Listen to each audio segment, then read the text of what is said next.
ಮುಖ ಸುಕ್ಕುಗಟ್ಟಿದೆ ಅಂತ ಹೇಳ್ತಾರೆ. ಸೊ ಸುಕ್ಕುಗಟ್ಟಿರೋಂಥ ಮುಖವನ್ನು ಅದು ಚೆನ್ನಾಗಿ ಮಾಡೋದು ಹೇಗೆ, ನೈಸ್ ಮಾಡೋದು ಹೇಗೆ? ಕಲರ್ ಥೆರಪಿನಲ್ಲಿ ಇದೆಯಾ ಇದು? ಇದೆಲ್ಲ ಕೆಳಗೆ ಆಶ್ಚರ್ಯ ಆಗುತ್ತೆ, ಬಟ್ ಆದರೂ ಕೇಳ್ತಾ ಇದ್ದೀನಿ. ಇಲ್ಲ ಸಿಂಪಲ್ ಲಾಜಿಕ್. ನಾವು ಪ್ರಕೃತಿಯ ಒಂದು ಭಾಗ. ಹೌದು. ಈ ಗಿಡ ಸುಕ್ಕು ಕಟ್ಟುತ್ತೆ, ಈ ಗಿಡ ಒಣಗೋಗುತ್ತೆ, ಏನು ಮಾಡ್ತೀನಿ? ನೀರು ಹಾಕಬೇಕು, ಗೊಬ್ಬರ ಹಾಕಬೇಕು, ನೀರು ಹಾಕ್ಬೇಕು, ಅದೇ ನೀರು ಹಾಕ್ಬೇಕು, ಅದು ಊಟ ಕೊಡಬೇಕು. ಸಿಂಪಲ್ ಲಾಜಿಕ್, ಊಟ ಕೊಡಬೇಕು. ಓಕೆ. ಸೊ ನಾನೇನು ಮಾಡ್ತೀನಿ, ಕೆಲವೊಂದು ಸತಿ ಊಟನ ಅಷ್ಟು ಕಾನ್ಸಂಟ್ರೇಟ್ ಮಾಡ್ದಂಗೆ ವರ್ಕು ತುಂಬ ಜಾಸ್ತಿ ಆಯ್ತು ಅಂದ್ಕೊಳ್ಳಿ, ನಮಗೂ ಸುಕ್ಕು ಗಟ್ಟುತ್ತೆ. ಅವಾಗ ನಾನು ಏನು ಮಾಡ್ತೀನಿ ಗೊತ್ತಾ, ಈ ಬಣ್ಣನ ಉಪಯೋಗಿಸ್ತೀನಿ. Sky blue, green and sky blue ಎರಡೇ colour. Green sky blue, sky blue ಇಷ್ಟೇ. ಬಲಗೈ ಕಿರುಬೆರಳು ಎರಡನೇ ಜಾಯಿಂಟಿಗೆ ಒಂದಿನ ಗ್ರೀನ್ ಹಾಕಿ, ಓಕೆ, ಒಂದು 2 ದಿನ ಗ್ಯಾಪ್ ಬಿಟ್ಟು ಒಂದಿನ ಸ್ಕೈ ಬ್ಲೂ ಹಾಕಿ, ಒಂದು 2-3 ಗಂಟೆ ಬಿಟ್ಟು ಅಳಿಸ್ಬಿಡಿ, ಅಷ್ಟೇ ಸಾಕು, ಇನ್ನೇನು ಬೇಡ. ಇದೇನು ಮಾಡುತ್ತೆ ಅಂದರೆ ಮಾಯಿಶ್ಚರ್ನ ತುಂಬುತ್ತೆ. ಓಕೆ, ಸ್ಕಿನ್ನಿಗೆ ಮಾಯಿಶ್ಚರ್ ತುಂಬಂಥ ಕಲರ್ ಇದು.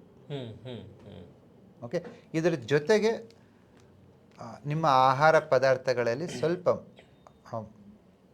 ಎಕ್ಸಸ್ ಸ್ಪೈಸಸ್ನ ಸ್ವಲ್ಪ ಕಡಿಮೆ ಮಾಡಿ, ಮಧ್ಯಾಹ್ನ ಊಟದ ಜೊತೆಗೆ ಸ್ವಲ್ಪ ಹಸಿ ತರಕಾರಿ, ಹಸಿ ಸೊಪ್ಪು ಮಧ್ಯಾಹ್ನ ಊಟದ ಜೊತೆಗಿರಲಿ. ಅವು that is a real moisture. Okay, inner ಒಳಗಡೆಯಿಂದನೇ ಕೂಡ ಕೊಡ್ತಾ ಬರುತ್ತೆ, ಇದು ಜೊತೆಗೆ ಸಪೋರ್ಟ್ ಮಾಡ್ತಾ ಇರುತ್ತೆ. ಇವೆರಡು ಕಲಿತಾಗ ಎಕ್ಸಲೆಂಟ್ ರಿಸಲ್ಟ್. ಇನ್ನೊಂದು, ಎಂಡ್ ಆಫ್ ದಿ ಮೀಲ್ಸ್ಗೆ ಸ್ವಲ್ಪ ಮಜ್ಜಿಗೆಯನ್ನು ಊಟ ಮಾಡಿ. ಹೌದಾ? ಊಟದ ಕೊನೆಯಲ್ಲಿ ಒಂದಷ್ಟು ಮಜ್ಜಿಗೆನ, ಯಾಕೆ ಅಂದರೆ ಮಜ್ಜಿಗೆ one of the best moisturiser ಅದು. ಮಜ್ಜಿಗೆ ಮತ್ತು ತುಪ್ಪ, ಇದು ಬೆಣ್ಣೆ. ಮಜ್ಜಿಗೆಯನ್ನು ಊಟ ಮಾಡಿದ್ಮೇಲೆ ಕೈ ತೊಗೋತಿರಲ್ವಾ, ಹೌದು, ಕೈ ತೊಳ್ಕೊಂಡ್ಮೇಲೆ ಚೂರು ಜಿಡ್ಡು ಉಳಿದುಕೊಂಡಿರ್ತೈತೆ, ಸುಮ್ಮನೆ ಮಕ್ಕ ಒರೆಸ್ಕೊಂಬಿಡಿ. ಮಜ್ಜಿಗೆನ ಊಟ ಮಾಡಿದ್ಮೇಲೆ ಚೂರು ಜಿಡ್ಡು ಇರ್ತೈತೆ.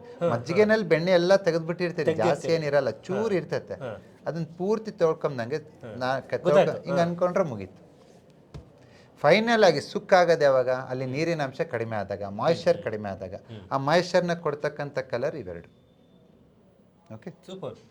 ಇಷ್ಟು ಮಾಡಿ ಸರ್. ಈಗ ನನಗೊಂದೊಂದು ಗೊತ್ತಾಗ್ತಿಲ್ಲ, ಈ ಕಲರಲ್ಲಿ ಏನು ಸರ್ ಇದು ಮಹತ್ವ ಇದೆ? ಈ ಕಲರ್ ಮಹತ್ವ ಇಲ್ಲ, ಜಾದು ಇಲ್ಲ. ಒಂದೊಂದು ಕಲರ್ಗೂ ಒಂದೊಂದು ತತ್ವ ಇರುತ್ತೆ.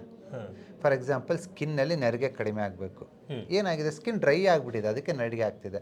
ಆ ಡ್ರೈನೆಸ್ಸನ್ನು ಕಡಿಮೆ ಮಾಡಬೇಕಂದ್ರೆ ಮಾಯಿಶ್ಚರ್, ನೀರಿನ ಅಂಶ ಕೊಡಬೇಕು. ಗ್ರೀನ್ ಜಲತತ್ವದ ಸಂಕೇತ.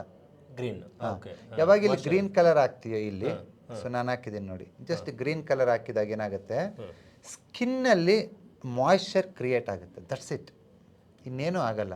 ಓಕೆ, ಅಂದರೆ ಅದು ಒಳಗೆ ಆರ್ಗನ್ಗೆ ಕೆಲಸ ಮಾಡುತ್ತಾ ಈ ಬಣ್ಣ? ಹೋಲ್ ಬಾಡಿಗೆ ವರ್ಕ್ ಮಾಡುತ್ತೆ. ಸೂಪರ್. ಇದನ್ನೇ ಅದ್ಭುತ ಅಂತ ಹೇಳೋದು ಅಲ್ಲ. ಈ ಅದ್ಭುತ ಯಾವಾಗ ಗೊತ್ತಾಗತ್ತಂದ್ರೆ, ನಿಮ್ಮ ದೇಹ ಕೆಮಿಕಲ್ಸ್ ಇಂದ ಮಾಡಿಲ್ಲ, ನಿಮ್ಮ ದೇಹ ಪಂಚಭೂತಗಳಿಂದ ಆಗಿದೆ. ಕರೆಕ್ಟ್. ಗಾಳಿ, ಬೆಳಕು, ನೀರು, ಊಟ, ಸ್ಪೇಸ್, ಈ ಪಂಚಭೂತಗಳಿಂದ ದೇಹ ಆಗಿರೋದ್ರಿಂದ ಕಾಯಿಲೆನೂ ಅಷ್ಟೇ ಈ ಪಂಚಭೂತಗಳು ಹೆಚ್ಚು ಕಡಿಮೆ ಆಗೋದ್ರಿಂದ ಬರೋದು. ಅದನ್ನು ಸರಿ ಮಾಡೋದಕ್ಕೆ ಕಲರ್ ಥೆರಪಿ ಒಂದೇ ಅಂತಲ್ಲ, ಆಯುರ್ವೇದ ಮಾಡೋದು ಹಲವಾರು ಇದೆ, ಅದ್ರಲ್ಲಿ ಇದು ಕೂಡ ಒಂದು ಚಿಕಿತ್ಸೆ. ಯೋಗ ಮಾಡೋದು ಅದನ್ನೇ, ಮುದ್ರಾ ಮಾಡೋದು ಅದನ್ನೇ. ಇವಾಗ ಫಾರ್ ಎಕ್ಸಾಂಪಲ್, ಸ್ಕಿನ್ನಲ್ಲಿ ಮಾಯಿಶ್ಚರ್ ಆಗ್ತಾ ಇದೀನಲ್ವಾ, ಇದೇ ಮಾಯಿಶ್ಚರ್ನ ನೀನು ಈ ಮುದ್ರಾ ಹಾಕಿ ಮಾಡ್ಬೋದು, ಜಲತತ್ವನ ಇಂಪ್ರೂವ್ ಮಾಡೋದಕ್ಕೆ. ಸೇಮ್ ವರ್ಕ್ ಮಾಡುತ್ತೆ. ಅದೇ ನೀರಿನಂಶ ಜಾಸ್ತಿ ಆಯಿತು ಬಾಡಿನಲ್ಲಿ, ಕಡಿಮೆ ಮಾಡಬೇಕು, ಜಲತತ್ವನ ಕಡಿಮೆ ಮಾಡಬೇಕಂದ್ರೆ ದಿಸ್ ಇಸ್ ದ ಮುದ್ರಾ. ಇದು ಇನ್ಕ್ರೀಸ್ ಮಾಡೋಕ್ಕೆ, ಡಿಕ್ರೀಸ್ ಮಾಡೋಕ್ಕೆ. ಸಾವಿರಾರು ವರ್ಷದ ಟ್ರೀಟ್ಮೆಂಟ್ ಅಲ್ಲ ಸರ್ ಇದು. ಇದೇ ಜನ ಅದನ್ನು ಯೂಸ್ ಮಾಡ್ಕೊಳ್ಳದೆ ಟೆಂಪ್ರರಿ ರಿಲೀಫಿಗೆ ಓಡಾಡ್ತಾರೆ.